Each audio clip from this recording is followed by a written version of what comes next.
In the meantime, a new Idaho law makes it illegal for an adult to help a minor get an abortion without parental consent. It's called the abortion trafficking law. It's been signed by Idaho's Republican governor, Brad Little, and it can mean 2 to 5 years in prison if anyone is convicted.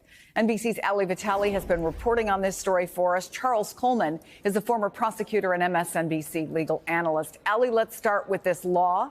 It creates a crime they call abortion trafficking. What more can you tell us about it?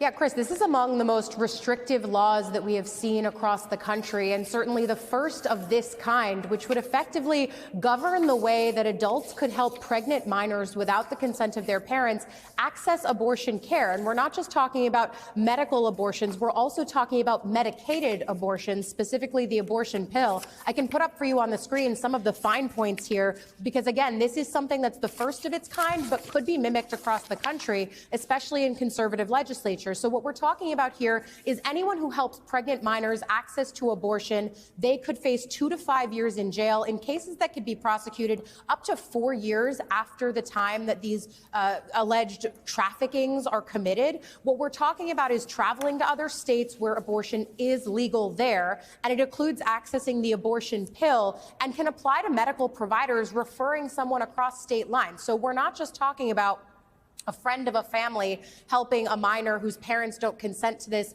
drive across state lines to a place where it's legal, or drive to pick up the abortion pill in a state where it's legal. We're also talking about medical providers who might give those pills to patients or those referrals to patients. Those are also people who could be targeted in this bill. And I think the other piece of it that's important here is if local prosecutors say that they are lacking the evidence to prosecute these cases, the bill also says the state attorney general, Raul Labrador, could pick up these prosecutions themselves.